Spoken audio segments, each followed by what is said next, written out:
ನಮಸ್ಕಾರ. ಇದು ಸುದ್ದಿ ವಿಶ್ಲೇಷಣೆ. ನಾನು ಶಶಿಧರ್ ಭಟ್. ಸಂತೋಷ್ ಕೆ ಪಾಟೀಲ್ ಆತ್ಮಹತ್ಯೆ ಮಾಡಿಕೊಂಡ ಗುತ್ತಿಗೆದಾರ. ಆ ಪ್ರಕರಣಕ್ಕೆ ಸಂಬಂಧಪಟ್ಟ ಹಾಗೆ ಇವತ್ತು ಹಲವು ರೀತಿಯ ಬೆಳವಣಿಗೆಗಳು ನಡೆದವು. ಕಾಂಗ್ರೆಸ್ ಪಕ್ಷ ಈ ವಿಚಾರವನ್ನು ತುಂಬ ಗಂಭೀರವಾಗಿ ತೆಗೆದುಕೊಂಡಿದೆ ಮತ್ತು ಹೋರಾಟವನ್ನು ನಡೆಸ್ತಾ ಇದೆ. ಇವತ್ತು ಬೆಳಗ್ಗೆ ಮುಖ್ಯಮಂತ್ರಿಗಳ ಮನೆಗೆ ಮುತ್ತಿಗೆ ಹಾಕುವ ಕಾರ್ಯಕ್ರಮವನ್ನು ಕಾಂಗ್ರೆಸ್ನವರು ಹಮ್ಮಿಕೊಂಡಿದ್ದರು. ಆದರೆ ದಾರಿಯ ಮಧ್ಯದಲ್ಲೇ ಪೊಲೀಸರು ಕಾಂಗ್ರೆಸ್ ನಾಯಕರನ್ನು ಬಂಧಿಸಿ ಅವರನ್ನು ಠಾಣೆಗೆ ಕರೆದೊಯ್ದು ವೈಯಕ್ತಿಕ ಜಾಮೀನಿನ ಮೇಲೆ ಬಿಡುಗಡೆ ಮಾಡಿದರು. ಇದಾದ ನಂತರ ಕಾಂಗ್ರೆಸ್ ನಾಯಕರು ವಿಧಾನಸೌಧಕ್ಕೆ ತೆರಳಿದರು. ವಿಧಾನಸೌಧದಲ್ಲಿ ಸುದ್ದಿಗಾರರ ಜೊತೆ ಮಾತನಾಡಿದಂಥ ಕೆಪಿಸಿಸಿ ಅಧ್ಯಕ್ಷ ಶಿವಕುಮಾರ್ ಈ ಪ್ರಕರಣಕ್ಕೆ ಸಂಬಂಧಪಟ್ಟ ಹಾಗೆ ತಾವು ಅಹೋರಾತ್ರಿ ಧರಣಿ ನಡೆಸುವುದಾಗಿ ಘೋಷಿಸಿದರು. ಅದರ ಜೊತೆಗೆ ಈ ಹೋರಾಟ ಏನಿದೆ ಈಶ್ವರಪ್ಪನವರ ಬಂಧನ ಆಗುವವರೆಗೆ ಹಾಗೂ ಸಂತೋಷ್ ಅವರ ಕುಟುಂಬಕ್ಕೆ ನ್ಯಾಯ ದೊರಕುವವರೆಗೆ ಮುಂದುವರಿಯುತ್ತೆ ಅಂತ ತಿಳಿಸಿದರು. ರಾಜ್ಯದ ಬೇರೆ ಬೇರೆ ಭಾಗಗಳಲ್ಲೂ ಕೂಡ ಕಾಂಗ್ರೆಸ್ ಪ್ರತಿಭಟನೆಯನ್ನು ನಡೆಸಿತು. ಬಹುಮಟ್ಟಿಗೆ ಇನ್ನೊಂದೆರಡು ದಿನಗಳಲ್ಲಿ ಜಿಲ್ಲಾ ಕೇಂದ್ರಗಳಿಗೆ ತೆರಳಿ ಪ್ರತಿಭಟನೆಯನ್ನು ಮುಂದುವರಿಸುವ ಕಾರ್ಯಕ್ರಮವನ್ನು ಕೂಡ ಕಾಂಗ್ರೆಸ್ ಹಮ್ಮಿಕೊಂಡಿದೆ. ಇದು ಕಾಂಗ್ರೆಸ್ನ ಹೋರಾಟ. ಆದರೆ ಭಾರತೀಯ ಜನತಾ ಪಕ್ಷ ಈ ಪ್ರಕರಣಕ್ಕೆ ಬೇರೆ ಆಯಾಮವನ್ನು ಕೊಡುವ ಯತ್ನವನ್ನು ಮಾಡ್ತಾ ಇದೆ. ಕಾಂಗ್ರೆಸ್ಸಿನ ಮೇಲೆ ದಾಳಿ ಮಾಡ್ತಾ ಕಾಂಗ್ರೆಸ್ನೇ ತಪ್ಪಿತಸ್ಥರು ಮತ್ತು ಇದರ ಹಿಂದೆ ಕಾಂಗ್ರೆಸ್ ಷಡ್ಯಂತ್ರ ನಡೆಸಿದೆ ಅನ್ನುವ ಆರೋಪವನ್ನು ಮಾಡ್ತಾ ಪ್ರಕರಣವನ್ನು ದಿಕ್ಕು ತಪ್ಪಿಸುವ ಯತ್ನವನ್ನು ಬಿಜೆಪಿ ನಾಯಕರುಗಳು ಸಚಿವರುಗಳು ಮಾಡ್ತಾ ಇದ್ದಾರೆ. ಇದಕ್ಕೆ ಪೂರಕವಾಗಿ ಇವತ್ತು ಅದ ಇನ್ನೊಂದು ಬೆಳವಣಿಗೆ ಅಂತಂದರೆ ಸಿಡಿ ಪ್ರಕರಣದಲ್ಲಿ ಏನು ಆರೋಪಿತರಾದಂಥ ರಮೇಶ್ ಜಾರಕಿಹೊಳಿ ರಂಗಪ್ರವೇಶ ಮಾಡಿದ್ದು. ಅವರು ರಂಗಪ್ರವೇಶ ಮಾಡಿ ಹೇಳಿದ್ದು, ನನ್ನ ಸಿಡಿ ಪ್ರಕರಣದ ಹಿಂದೆ ಯಾರಿದ್ದರೋ ಅವರೇನೆ ಈ ಸಂತೋಷ್ ಆತ್ಮಹತ್ಯೆಯ ಪ್ರಕರಣದ ಹಿಂದೆಯೂ ಇದ್ದಾರೆ. ಅವರು ಮಹಾನಾಯಕ ಅಂತ ಅಂದರು. ಅದರ ಅರ್ಥ ಡಿ ಕೆ ಶಿವಕುಮಾರ್ ಅಂತ. ತಮ್ಮ ವೈಯಕ್ತಿಕ ಜಗಳವನ್ನು ಅವರು ಇಲ್ಲಿಗೂ ತಂದು ಅವರು ಕೆಲವು ಪ್ರಶ್ನೆಗಳನ್ನು ಮುಂದಿಟ್ಟರು. ಅದರ ಜೊತೆಗೆ ಸೋಮವಾರ ಇನ್ನೊಂದು ಪತ್ರಿಕಾಗೋಷ್ಠಿಯನ್ನು ಕರೆದು ಎಲ್ಲ ವಿವರಗಳನ್ನು ನಾನು ಬಹಿರಂಗಪಡಿಸ್ತೀನಿ ಅಂತಂದರು ರಮೇಶ್ ಜಾರಕಿಹೊಳಿ. ಅದರಂತೆ ಇವತ್ತು ಸಿ ಟಿ ರವಿ ಕೂಡ ಒಂದು ಪ್ರತಿಕ್ರಿಯೆಯನ್ನು ನೀಡಿದರು. ಈ ಒಂದು ಆತ್ಮಹತ್ಯೆಯ ಹಿಂದೆ ನಿಗೂಢತೆ ಇದೆ, ಇದರದ ತನಿಖೆ ನಡೆಸಬೇಕು ಅಂದರು. ಅದರಂತೆ ಸಚಿವ ಗೋಪಾಲಯ್ಯ, ಸುಧಾಕರ್ ಅವರದ್ದು ಕೂಡ ಇಡೀ ಪ್ರಕರಣದ ಹಿಂದೆ ಬೇರೆ ಏನೋ ಇದೆ, ಆ ಬಗ್ಗೆ ತನಿಖೆ ನಡೆಸಬೇಕು ಅನ್ನುವ ವಾದ ಅವರದ್ದಾಗಿತ್ತು. ರಮೇಶ್ ಜಾರಕಿಹೊಳಿ ಸೋಮವಾರ ಯಾವ ಮಾಹಿತಿಯನ್ನು ಬಹಿರಂಗಪಡಿಸ್ತಾರೆ ಗೊತ್ತಿಲ್ಲ.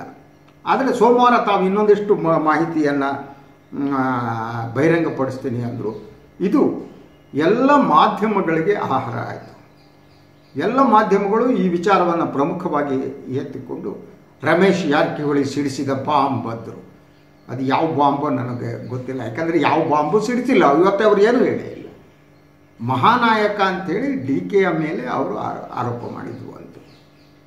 ಅದರಂತೆ ಡಿ ಕೆ ಶಿವಕುಮಾರ್ ಅವರಿಗೆ ಬಾಂಬ್ ಬಿಟ್ಟ ಶಿವಕುಮಾರ್ ಅಂತ ಇನ್ನೊಂದು ಬಾಂಬ್ ಬಿಟ್ಟ ರಮೇಶ್ ಜಾರಕಿಹೊಳಿ ಅಂತ ಇನ್ನೊಂದು ವಿಶ್ಲೇಷಣೆ ಮಾಡಿದ್ರು. ನಾನು ಇದೇನು ದೊಡ್ಡ ಬಾಂಬ್ ಇರಬೇಕಪ್ಪ ಅಂಥೇಳಿ ಟಿವಿಗೆಲ್ಲ ಕೆಲಸ ಬಿಟ್ಬಿಟ್ಟು ಟಿ ವಿ ನೋಡ್ತಾ ಕೂತ ಏನು ಬಾಂಬ್ ಇಲ್ಲ, ಪುಸ್ ಅಂತ. ಆದರೆ ಇದು ಇಡೀ ಪ್ರಕರಣವನ್ನು ಹಾದಿ ತಪ್ಪಿಸುವ ಒಂದು ಯತ್ನ ಅನ್ನೋದು ಬಹಳ ಮುಖ್ಯವಾದ್ದು, ಪ್ರಕರಣದ ದಾರಿಯನ್ನು ತಪ್ಪಿಸುವಂಥದ್ದು. ಅದರ ಜೊತೆಗೆ ಮುಖ್ಯಮಂತ್ರಿಗಳು ಹೇಳಿದ ಇನ್ನೊಂದು ಮಾತು ಇವತ್ತು, ಪ್ರಾಥಮಿಕ ತನಿಖೆಯ ವರದಿ ಬರುವವರೆಗೆ ಈಶ್ವರಪ್ಪನವರ ರಾಜೀನಾಮೆ ಇಲ್ಲ ಅಂತ. ಇದು ಭಾರತೀಯ ಜನತಾ ಪಕ್ಷದ ರಾಜ್ಯ ನಾಯಕತ್ವ ಮತ್ತು ಕೇಂದ್ರ ನಾಯಕತ್ವ ತೆಗೆದುಕೊಂಡು ತೀರ್ಮಾನ ಅಂತ ನನಗೆ ಅನಿಸುತ್ತೆ. ಪ್ರಾಥಮಿಕ ಮಾಹಿತಿ ಬರಲಿ, ವರದಿ ಬರಲಿ, ಅದಾದ ಮೇಲೆ ಅವರ ರಾಜೀನಾಮೆಯ ಬಗ್ಗೆ ನಾವು ಚಿಂತೆ ಮಾಡೋಣ. ಆ ನಡುವೆ ಇಡೀ ಪ್ರಕರಣವನ್ನು ಇದಕ್ಕೆ ಒಂದು ಷಡ್ಯಂತರ, ರಾಜಕೀಯ ಷಡ್ಯಂತರ ಅನ್ನುವ ಆಯಾಮವನ್ನು ಕೊಟ್ಟು ಕಾಂಗ್ರೆಸ್ ಮೇಲೆ ಗೂಬೆ ಕೂಡಿಸಿ ಇಡೀ ಇಶ್ಯೂವನ್ನು ಏನಿದೆ ಅದು ಮುಚ್ಚು ಹಾಕುವ ಯತ್ನ ನಡೀತಾ ಇದ್ದ ಕಾಣುತ್ತೆ. ಒಂದು ಈಶ್ವರಪ್ಪನವರನ್ನು ರಕ್ಷಣೆ ಮಾಡೋದು, ಎರಡನೇದು ಮತ್ತೆ ಕಾಂಗ್ರೆಸ್ಸನ್ನು ಟಾರ್ಗೆಟ್ ಮಾಡೋದು, ತಾವು ಬಚಾವಾಗುವುದು ಅಂತ. ಸೊ ಇದಕ್ಕೆ ಪ್ರತಿಕ್ರಿಯೆಯಾಗಿ, ಈ ಬೆಳವಣಿಗೆಯ ಪ್ರತಿಕ್ರಿಯೆಯಾಗಿ ಕಾಂಗ್ರೆಸ್ ಕೆಲವು ನಾಯಕರು ಕೂಡ ಇವತ್ತು ಹೇಳಿಕೆಗಳನ್ನು ಕೊಟ್ಟರು. ಸೊ ಲಂಚದ ಹಿಂದೆ, ಮಂಚದ ಹಿಂದೆ ಯಾರಿದ್ದಾರೆ ಎಂಬುದು ತನಿಖೆ ಆಗಲಿ ಅಂದರು ಪ್ರಿಯಾಂಕಾ ಖರ್ಗೆ. ಅದರಂತೆ ಕಾಂಗ್ರೆಸ್ ಪ್ರಚಾರ ಸಮಿತಿ ಅಧ್ಯಕ್ಷರಾಗಿರುವ ಎಂ ಬಿ ಪಾಟೀಲ್ ಅವರು ರಮೇಶ್ ಜಾರಕಿಹೊಳಿ ಹೇಳಿಕೆಯನ್ನು ಅಷ್ಟು ಗಂಭೀರವಾಗಿ ಪರಿಗಣಿಸಬೇಕಾಗಿಲ್ಲ ಅಂದರು. ಆದರೆ ಮಾಧ್ಯಮ ಇದನ್ನು ಬಹಳ ಗಂಭೀರವಾಗಿ ಪರಿಗಣಿಸಿ ಆಗಿತ್ತು ಅಂತ. ಸೊ ಇವರೆಲ್ಲರ ಕಾಂಗ್ರೆಸ್ಸು ಮತ್ತು ಉಳಿದ ಪ್ರತಿಪಕ್ಷ ಏನು ಮಾಡ್ತಾ ಇಲ್ಲ ಬಿಡಿ, JDSನವರು ಭಾಳ ಸೇಫಾಗಿ ಅವರು ಆಟ ಆಡ್ತಿದ್ದಾರೆ. ಇವತ್ತು ಸನ್ಮಾನ್ಯ ಮಾಜಿ ಮುಖ್ಯಮಂತ್ರಿಗಳಾದಂಥ ಕುಮಾರಸ್ವಾಮಿ ಅವರು ಹೇಳಿಕೆ ಕೊಟ್ಟರು ಕೂಡ ಭಾಳ ಈ ಟೆಸ್ಟ್ ಮ್ಯಾಚ್ನಲ್ಲಿ ಬ್ಯಾಟಿಂಗ್ ಮಾಡ್ತಾರೆ, ಗೊತ್ತಲ್ಲ ನಿಮಗೆ. 100 ಬಾಲ್ ಎದುರಿಸ್ಬಿಟ್ಟು 5 ರನ್ ಹೊಡಿತಾರೆ, ಆ ಟೈಪು ಅವರು ಬ್ಯಾಟಿಂಗ್ ಮಾಡ್ತಾಯಿದ್ರು. ಅವ್ರ ಉದ್ದೇಶ ಭಾಳ ಸ್ಪಷ್ಟವಾಗಿ ಕಾಣ್ತಾ ಇತ್ತು. ಇದರ ರಾಜಕೀಯ ಲಾಭ ಕಾಂಗ್ರೆಸ್ಗೆ ಸಿಕ್ಕಿಬಿಡುವ ಅನ್ನುವ ಆತಂಕ ಏನಿದೆ ಅದು ಕುಮಾರಸ್ವಾಮಿ ಅವರಿಗಿದ್ದಾಗೆ ಕಾಣುತ್ತೆ. ಆದ್ದರಿಂದ is playing A safe game. ಆದರೆ ಇದಕ್ಕೆ ಷಡ್ಯಂತ್ರದ ಕಾರಣಗಳನ್ನು BJPಯವರು ಏನು ಕೊಡ್ತಿದ್ದಾರೆ? ಬಹುತೇಕ ಜನ ಒಂದೇ ಧ್ವನಿಯಲ್ಲಿ ಮಾತನಾಡ್ತಾ ಇದ್ದಾರೆ. ಅವರು ಷಡ್ಯಂತ್ರದ ಮಾತನಾಡುತ್ತಿರುವ ಬಹುತೇಕ ಸಚಿವರುಗಳು ಮತ್ತು ಇತರ ನಾಯಕರಿದ್ದಾರಲ್ಲ, ಒಂದು ತನಿಖೆಯಾಗಲಿ, ಸತ್ಯ ಹೊರಗೆ ಬರಲಿ ಅನ್ನುವುದು ಒಂದು ಮಾತು. ಎರಡನೇದು ಅವರು ಎತ್ತಿರುವ ಕೆಲವು ಪ್ರಶ್ನೆಗಳು. ಆ ಪ್ರಶ್ನೆಗಳು ಯಾವುವು? BJPನದು ಸಂತೋಷ ಒಬ್ಬ ಸಾಮಾನ್ಯ ಗುತ್ತಿಗೆದಾರ, ಅವನು ದೆಹಲಿಗೆ ಹೇಗೆ ಹೋದ, ದೆಹಲಿಯಲ್ಲಿ ಪತ್ರಿಕಾಗೋಷ್ಠಿ ಹೇಗೆ ಮಾಡ್ದ, ಅವರಿಂದ ಯಾರು ಇದ್ದಾರೆ. ಇದರ ಅರ್ಥ ಅವರು ನನಗೆ ಅನಿಸುವಾಗಿ ಇವರು ಏನು ರೀತಿ ಹೇಳ್ತಿದ್ದಾರೆ ಅಂದರೆ, ಸಂತೋಷ್ ಅವರು ದೆಹಲಿಗೆ ಹೋಗುವುದಕ್ಕೆ ವಿಮಾನದ ಟಿಕೆಟನ್ನು ಯಾಕೆ ಕೊಡಿಸಿರ್ಬೋದು? ಕಾಂಗ್ರೆಸ್ನವರೇ ಕೊಡಿಸಿರ್ಬೋದು ಅಲ್ವಾ? ಅದ್ರ ಜೊತೆಗೆ ಅಲ್ಲಿ ಪತ್ರಿಕಾಗೋಷ್ಠಿ ಮಾಡೋದಕ್ಕೂ ವ್ಯವಸ್ಥೆ ಕಾಂಗ್ರೆಸ್ನವರೇ ಮಾಡಿರ್ಬೋದು. ನಾನು ಡಿನೈ ಮಾಡಲ್ಲ, ಪಾಲಿಟಿಕ್ಸ್ ಇದು. ನಾನು ನಿನ್ನೆನೂ ಹೇಳಿದೆ, ಪ್ರತಿಪಕ್ಷವಾಗಿ ಒಬ್ಬ ವ್ಯಕ್ತಿ ನೊಂದಿದ್ದಾನೆ ಅಂದಾಗ ಅವರಿಗೆ ಬೆಂಬಲ ನೀಡಬೇಕಾದ್ದು ಕಾಂಗ್ರೆಸ್ನ ಕರ್ತವ್ಯ. BJPದ್ರು ಅದನ್ನೇ ಮಾಡ್ತಾ ಇದ್ವಿ. ಸೊ ಅದರಿಂದ ಸಂತೋಷನ್ನು ದೆಹಲಿಗೆ ಕಳಿಸಿದರೆ ಅದು ತಪ್ಪು ಅಂತ ಹೇಗೆ ಹೇಳ್ತೀರಿ? ಅದು ಷಡ್ಯಂತ್ರ ಅಂತ ಹೇಗೆ ಹೇಳ್ತೀರಿ? ಪ್ರತಿಪಕ್ಷದವರು ಇದ್ದವರು ಎಸ್, ಇದು ಗಂಭೀರವಾದ ಆರೋಪ ಬಂದಿದೆ. 40% ಕಮಿಷನ್ ಪ್ರಶ್ನೆ ಇದೆ, ಭ್ರಷ್ಟಾಚಾರದ ಪ್ರಶ್ನೆ ಇದೆ, ಒಬ್ಬ ಮಂತ್ರಿಯೇ ಭ್ರಷ್ಟಾಚಾರಕ್ಕೆ ಇನ್ವಾಲ್ವ್ ಪ್ರಶ್ನೆ ಇದೆ. ಅದು ಆತ್ಮಹತ್ಯೆಯಲ್ಲಿ ಕೊನೆಗೆ ಪರ್ಯಾಸನಗೊಂಡಿದೆ. ಅಲ್ಲಿಯವರೆಗೆ ಅವರು ಪ್ರಧಾನಿಗೆ ದೂರು ಕೊಡ್ತೀನಿ ಅಂದರೆ ಏನು ತಪ್ಪು? ಅಮಿತ್ ಶಾ ಅವ್ರಿಗೆ ದೂರು ಕೊಡ್ತೀನಿ ಅಂತ ಹೊರಟಿದ್ರೆ ಏನು ತಪ್ಪು? ಅದಕ್ಕೆ ಯಾರೋ ಸಹಾಯ ಮಾಡಿದರೆ ಏನು ತಪ್ಪು? ಸಹಾಯ ಮಾಡಿರ್ಬೋದು. ಆದರೆ ಈ ಇಶ್ಯೂವನ್ನು ತೆಗೆದುಕೊಂಡು ಮೂಲ ವಿಚಾರಗಳೇನಿದೆ ಅಲ್ವಾ, ಆ ಮೂಲ ವಿಚಾರಗಳಿಂದ ಬೇರೆಡೆಗೆ ಗಮನ ಸೆಳೆಯುವ ಒಂದು ಯತ್ನ ಕಾಣ್ತಾ ಇದೆ. ಅಂದರೆ ಇದು ಈಗ ಚರ್ಚೆಯಾಗಬೇಕಾದ್ದು ಕರ್ನಾಟಕದಲ್ಲಿ 40% ಕಮಿಷನ್ ನಡೀತಾ ಇದೆಯಾ ಇಲ್ವಾ, ಇದು ಮಾಧ್ಯಮ ಚರ್ಚೆ ಮಾಡಬೇಕಾಗಿತ್ತು. ಹಲವಾರು ಗುತ್ತಿಗೆದಾರರನ್ನು ಮಾತನಾಡಿಸ್ತಾ 40% ಏನಿದೆ ಅದು ಮೊದಲನೇ ಪ್ರಶ್ನೆ, ಭ್ರಷ್ಟಾಚಾರದ ಪ್ರಶ್ನೆ. ಯಾಕೆಂದರೆ ಈ 40% ಅಂತಂದರೆ ಅದು ಜನರ ತೆರಿಗೆ ಹಣ. ಈ ವಿಚಾರವನ್ನು ಮೊದಲು ತೆಗೆದುಕೋಬೇಕಿದೆ. ಇದು ಕೇಂದ್ರ. ಎರಡನೇದು ಆತ್ಮಹತ್ಯೆ. ಈ 40% ಹಣ ಕೇಳಿದ್ದಕ್ಕಾಗಿಯೇ ಆ ಹಣವನ್ನು ಕೊಡೋದಕ್ಕೆ ಸಾಧ್ಯ ಆಗದೆ ಅಸಹಾಯಕರಾಗಿ ಸಂತೋಷ್ ಅವರು ಆತ್ಮಹತ್ಯೆ ಮಾಡಿಕೊಟ್ರು. This is second question. ಇಡೀ ಪ್ರಕರಣದ ಮೂಲ ಇರುವುದು ಈ ಎರಡು ಪ್ರಶ್ನೆಗಳಲ್ಲಿ. ಆದರೆ ಈ ಪ್ರಶ್ನೆಯಿಂದ ಡೈವರ್ಟ್ ಮಾಡ್ತಾ ಬೇರೆಡೆಗೆ ಸಬ್ಜೆಕ್ಟನ್ನು ಎಳೆಯುವ ಯತ್ನವನ್ನು BJP ಮಾಡ್ತಾ ಇದೆ. ಅದಕ್ಕೆ ಬೇಕಾದ ಸಹಕಾರವನ್ನು ಮಾಧ್ಯಮಗಳು ಕೊಡ್ತಾ ಇದೆ. ಸೊ ಆ ಕಾರಣಕ್ಕಾಗಿ ರಮೇಶ್ ಜಾರಕಿಹೊಳಿ ಬಾಂಬ್ ಸಿಡಿಸಿದ್ರು, DK ಶಿವಕುಮಾರ್ ಬುಡಕ್ಕೆ ಬಾಂಬ್ ಇತ್ತು ಅಂತ ಮಾಧ್ಯಮದ ಆ್ಯಂಕರ್ಗಳು ಅರಚಾಟ ಮಾಡ್ತಿದ್ದಾರೆ. ಈಗ ಕಾನೂನಾತ್ಮಕ ವಿಚಾರಗಳಿಗೆ ಬರಲಿ. ಇಲ್ಲಿ ಕೆಲವು ಪ್ರಶ್ನೆಗಳು ಇದ್ರ ಬಗ್ಗೆ ಚರ್ಚೆ ಆಗಬೇಕು. ಭಾರತೀಯ ದಂಡ ಸಂಹಿತೆ ಪ್ರಕಾರ ಯಾರೋ ಒಬ್ಬರ ಮೇಲೆ FIR ದಾಖಲಾಗಿದ್ದರೆ ಆ ವ್ಯಕ್ತಿ ಸರ್ಕಾರದ ಉನ್ನತ ಹುದ್ದೆಯಲ್ಲಿದ್ದರೆ ರಾಜೀನಾಮೆ ಕೊಡಬೇಕು, ಅವ್ರು ಬಂಧನ ಆಗಬೇಕು. FIR ದಾಖಲೆ ಆದ ತಕ್ಷಣ ಅವರ ಬಂಧನ ಆಗುವುದು ಸಾಮಾನ್ಯ. ಅದು ಸಂಪ್ರದಾಯ ಕೂಡ, ಅದು ಕಾನೂನುಬದ್ಧ ಕೂಡ. ಆದರೆ ಈ ಪ್ರಕರಣದಲ್ಲಿ FIR ದಾಖಲಾಗಿ 2 ದಿನಗಳಾದರೂ ಕೂಡ ಈಶ್ವರಪ್ಪನವರ ವಿಚಾರಣೆ ನಡೆಸಿಲ್ಲ. ಅವರ ಬಂಧನದ ಪ್ರಶ್ನೆ ಇಲ್ಲ, ಅವರು ರಾಜೀನಾಮೆ ಕೊಡ್ತಾರೆ. ಅಂದರೆ ಇದರಿಂದ ಪ್ರಾಮಾಣಿಕವಾದ ತನಿಖೆ ನಡೆಯುತ್ತೆ ಅಂತ ನಾವು ಹೇಳೋದಾಗ ಒಬ್ಬ ಸಾಮಾನ್ಯ ವ್ಯಕ್ತಿಯಾಗಿದ್ದರೆ ಇಷ್ಟೊತ್ತಿಗೆ ಬಡಿದು ಒಳಗಾಗ್ತಿದ್ರಿ, ಅವ್ರನ್ನ ಬಡಿದು ಒಳಗಾಕ್ಬಿಟ್ಟು ನಿಮಗೆ ಬೇಕಾದ ಉತ್ತರ ತಗೊಳ್ಳೋದಕ್ಕೆ ಅವ್ರು ಕಾಲು ಕೈ ತಿರುಗಿಬಿಟ್ಟು ಏರೋಪ್ಲೇನ್ ಎತ್ಬಿಟ್ಟು ಮಾಡ್ತಿರ್ಲಿಲ್ವೋ? ಇವರು ದೊಡ್ಡವರು, ಅಧಿಕಾರ ಇದೆ ಅನ್ನೋ ಕಾರಣಕ್ಕಾಗಿ ತಾವು ಸುಮ್ಮನಿದ್ದೀರಿ. ಅಂದರೆ ಈ ತನಿಖೆಯಲ್ಲಿ ಸರ್ಕಾರದ ಹಸ್ತಕ್ಷೇಪ ಈಗಲೇ ಪ್ರಾರಂಭ ಆಗಿದೆ. ಸೊ ಸರ್ಕಾರದ ಹಸ್ತಕ್ಷೇಪ ಇರುವಾಗ ನಿಷ್ಪಕ್ಷಪಾತವಾದ ತನಿಖೆ ಹೇಗೆ ನಡೀತಾ ಇದರಲ್ಲಿ? ತನಿಖೆ ನಡೆದು ಸತ್ಯ ಹೊರಗೆ ಬರಲಿ ಅಂತ ಏನು ಸಿ ಟಿ ರವಿ ಅವರು ಇವತ್ತು ಹೇಳಿಕೆ ಕೊಟ್ಟರು. ಯಾವ ಸತ್ಯ ಅದು?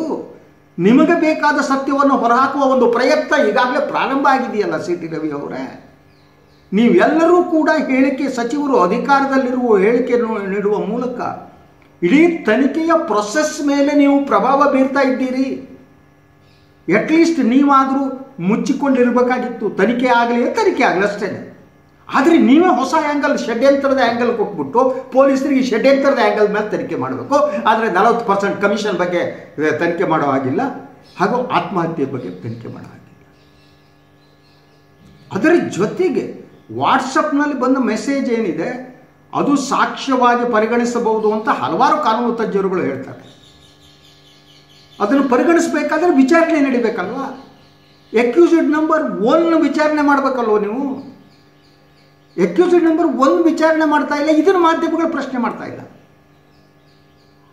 ಯಾಕ್ರಿ ಸರ್ಕಾರ ಇನ್ಫ್ಲೂಯೆನ್ಸ್ ಮಾಡ್ತಾ ಇದ್ದೀರಿ? ಅಕ್ಯೂಸ್ಡ್ ನಂಬರ್ 1 ಅನ್ನು ನೀವು ಯಾಕೆ ವಿಚಾರಣೆ ಮಾಡ್ತಾ ಇಲ್ಲ? ಈ ಪ್ರಶ್ನೆಯನ್ನು ಕೇಳಬೇಕಾದ್ದು ಮಾಧ್ಯಮದ ಕೆಲಸ ಆಗಿತ್ತು.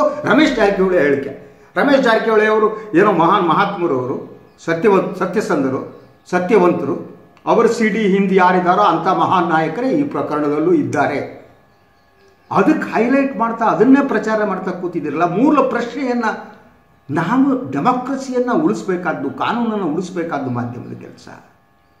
ಕಾನೂನು ಪ್ರಕಾರ ಸರ್ಕಾರ ಕೆಲಸ ಮಾಡ್ತಾ ಇದೆಯಲ್ಲೋ ಅಂತ ಪ್ರಶ್ನಿಸಬೇಕಾದ್ದು ಮಾಧ್ಯಮದ ಕೆಲಸ. ಆದರೆ ಈ ಪ್ರಶ್ನೆಗಳನ್ನು ಮಾಧ್ಯಮಗಳು ಎತ್ತುತ್ತಲೇ ಇಲ್ಲ.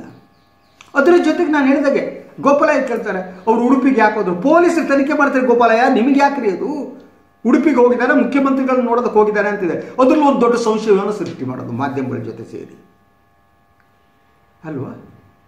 ಅದನ್ನು ಗೋಪಾಲಯ್ಯ ಮಾಡ್ತಾರೆ, ಸಿ ಟಿ ರವಿ ಮಾಡ್ತಾರೆ, ಸುಧಾಕರ್ ಮಾಡ್ತಾರೆ. ನೀವೇ ಸ್ಟೇಟ್ಮೆಂಟ್ ಕೊಡ್ತೀರಿ, ಇದರಿಂದ ಏನೋ ಷಡ್ಯಂತರ ಇದೆ. ಆದರೆ ಇಲ್ಲಿ ವಿಚಾರಣೆಯ ಸಂದರ್ಭದಲ್ಲಿ ಪ್ರಾಥಮಿಕವಾಗಿ ನೀವು ಏನು ಮಾಡಬೇಕು ಅದು ಮಾಡದ ವಿಚಾರಣೆ ಪ್ರಾರಂಭ ಆಯಿತು ಅಂತ ನಾವು ಯಾಕೆ ಹೇಳೋದು? ಯಾರನ್ನ ವಿಚಾರಣೆ ಮಾಡ್ತಿದ್ದೀರಿ ಉಡುಪಿ ಪೊಲೀಸರೇ? ಈ ನಡುವೆ ಇದನ್ನು COD ಕೊಡಬೇಕು ಅನ್ನೋ ಒಂದು ಚರ್ಚೆ ಕೂಡ ಸರ್ಕಾರದ ವಲಯದಲ್ಲಿ ನಡೀತಾ ಇದೆಯಂತೆ. ಅಂದರೆ ನಮಗೆ ಬೇಕಾದ ವರದಿಯನ್ನು ತರಿಸ್ಕೊಳ್ಳೋದಕ್ಕೆ ಮತ್ತು ಈ ಪೊಲೀಸರು ನಿಷ್ಪ್ರಯೋಜಕರು ಅಂತ ಒಂದು ಮೆಸೇಜನ್ನು ಕೊಡೋದಕ್ಕೆ, ಪೊಲೀಸರ ಮೊರಾಲನ್ನು ಹಾಳು ಮಾಡೋದಕ್ಕೆ ನೀವೇ ಅವ್ರ ಮೇಲೆ ಒತ್ತಡ ಹಾಕೋದು, ನೀವೇ ರಾಜಕಾರಣಿಗಳು ಹಣ ತೆಗೆದುಕೊಂಡು ಅವ್ರನ್ನ ಟ್ರಾನ್ಸ್ಫರ್ ಮಾಡೋದು, ಅವರು ನಿಮ್ಮ ಅಡಿಯಾಳಾಗಿ ಕೆಲಸ ಮಾಡೋಂಗೆ ಮಾಡೋದು, ಪೊಲೀಸರ ಒಳಗಡೆ ಇರೋ ಶಕ್ತಿ ಸಂಪೂರ್ಣವಾಗಿ ಕುಸಿದು ಹೋಗುವಂತೆ ಮಾಡುವವರು ನೀವೇ. ಅದ್ರ ಜೊತೆ ಅವ್ರು ಮಾಡಲ್ಲ, ಇವ್ರು ಮಾಡ್ತಾರೆ, COD ಹತ್ರ ಹೋಗ್ತೀನಿ ಅಂತಿರಲ್ಲ. ಸೊ ಇಡೀ ಪ್ರಕರಣವನ್ನು ನನಗೆ ಗಮನಿಸಿದ ಹಾಗೆ ಈ ತನಿಖೆಯ ಬಗ್ಗೆ ಸಂಶಯ ನನಗೆ ಮೂಡ್ತಾ ಇದೆ. ಈ ತನಿಖೆ ಸತ್ಯವನ್ನು ಬಹಿರಂಗಪಡಿಸುತ್ತೆ ಅಂತ ನನಗೆ ಅನಿಸಲ್ಲ. ಸಂತೋಷ್ ಅವರ ಕುಟುಂಬಕ್ಕೆ ನ್ಯಾಯ ಸಿಗುತ್ತೆ ಅಂತಲೂ ಕೂಡ ನನಗೆ ಅನಿಸಲ್ಲ. ಇದುವರೆಗೆ ಇಷ್ಟರಲ್ಲೇ BJP ವರಿಷ್ಠರು ಮಧ್ಯಪ್ರವೇಶ ಮಾಡಬೇಕಾಗಿತ್ತು. ಭ್ರಷ್ಟಾಚಾರದ ವಿರೋಧಿಗಳನ್ನು ಹಣೆಪಟ್ಟಿ ಹಚ್ಚಿಕೊಂಡು ಪ್ರಚಾರ ಪಡೆದು ಮತ ತಗೊಳ್ಕೊಳ್ಳುವ BJP ವರಿಷ್ಠರಿದ್ದಾರೆ. ಅವರು ಸೂಚಿಸಬೇಕು ಅಲ್ವಾ, ಸಚಿವರು ತಕ್ಷಣ ರಾಜೀನಾಮೆ ನೀಡಲಿ ಅಂತ. ಸೊ ನಿನ್ನೆ ಅವನು ಮೆಸೇಜ್ ಕೊಟ್ಟಿದ್ದಾರೆ ಅಂತ ಹೇಳಲಾಗ್ತಾ ಇದೆ. ಹಾಗಿದ್ರೆ ಈಶ್ವರಪ್ಪನವರನ್ನು ರಾಜೀನಾಮೆ ಕೊಡದಂತೆ ತಡೆದವ್ರು ಯಾರು? ಸಂಘ ಪರಿವಾರದ ಇನ್ವಾಲ್ವ್ಮೆಂಟ್ ಇದೆಯಾ? ದೇಶಭಕ್ತಿ, ಭ್ರಷ್ಟರಹಿತ ಆಡಳಿತ ಅಂತ ಮಾತನಾಡುವ ಸಂಘ ಪರಿವಾರದ ಕಾಲಾಳುಗಳೇ, ಸಂಘ ಪರಿವಾರದ ನಾಯಕರೇ ಈಶ್ವರಪ್ಪನವ್ರ ರಾಜೀನಾಮೆ ತೆಗೆದುಕೊಳ್ಳೋದಕ್ಕೆ ಯಾಕೆ ಹಿಂದೆ ಇಟ್ಟಾಗ್ತೀರಿ? ನೀವು ಯಾಕೆ ಪ್ರೆಷರ್ ಹಾಕ್ತಾ ಇಲ್ಲ? ಪ್ರೆಷರ್ ಹಾಕದೆ ಇರುವುದಕ್ಕೆ ಅವರ ರಕ್ಷಣೆಗೆ ಸಂಘ ಪರಿವಾರ ಸಿದ್ಧವಾಗಿದೆಯಾ, ಕೆಲಸ ಮಾಡ್ತಾ ಇದೆಯಾ? ಈ ಪ್ರಶ್ನೆಗಳಿಗೆ ಉತ್ತರ ಕಂಡುಕೊಳ್ಬೇಕಾಗಿದೆ. ಮೇನ್ ಸ್ಟ್ರೀಮ್ ಮಾಧ್ಯಮ ಈ ಪ್ರಶ್ನೆಗಳನ್ನು ಇಟ್ಟುಕೊಂಡು ವರದಿಗಳನ್ನ ಮಾಡಬೇಕೆ ಹೊರತು ಅವ್ರು ಬಾಂಬ್ ಸಿಡಿಸಿದ್ರು, ಇದು ಹಾಕ್ಬಿಟ್ರು, ಕಾಂಗ್ರೆಸ್ ಮುಳುಗೆ ಹೋಯಿತು, BJP ವಕ್ತಾರರಂತೆ ಅಲ್ಲ. ಸತ್ಯ ಈಗ ನಾವು ಮಾಧ್ಯಮದವರು ಮಾತನಾಡಬೇಕಾದ್ದು ತನಿಖೆ ಹೇಗೆ ನಡೀತಾ ಇದೆ, ನಿಷ್ಪಕ್ಷಪಾತವಾಗಿ ತನಿಖೆ ನಡೆಯುವ ಲಕ್ಷಣಗಳು ಇದೆಯಾ ಇಲ್ವಾ, ಈ ಬಗ್ಗೆ ಚರ್ಚೆ ಮಾಡಬೇಕು, ಲೂಪ್ ಹೋಲ್ಸ್ಗಳನ್ನು ತೆಗಿಬೇಕು ಅಲ್ವಾ. ಆ ಕೆಲಸ ಆಗ್ತಾಯಿಲ್ಲ. ಎನಿವೆ, ಇವತ್ತಿನ ರಾಜಕಾರಣದಲ್ಲಿ ಈ ಒಂದು ತನಿಖಾ ವ್ಯವಸ್ಥೆ ಕೂಡ ಕುಸಿದು ಹೋಗಿದೆ ಅಂತ ದುಃಖದಲ್ಲಿ ಹೇಳ್ತಾ ಇವತ್ತಿನ ಈ ಸುದ್ದಿ ವಿಶ್ಲೇಷಣೆಯನ್ನು ಮುಗಿಸ್ತೀನಿ. ಇನ್ನೊಂದು ವಿಚಾರದೊಂದಿಗೆ ಮತ್ತೆ ತಮ್ಮನ್ನು ಭೇಟಿಯಾಗ್ತೀನಿ. ಎಲ್ಲರಿಗೂ ಒಳ್ಳೆಯದಾಗಲಿ. ನಮಸ್ಕಾರ.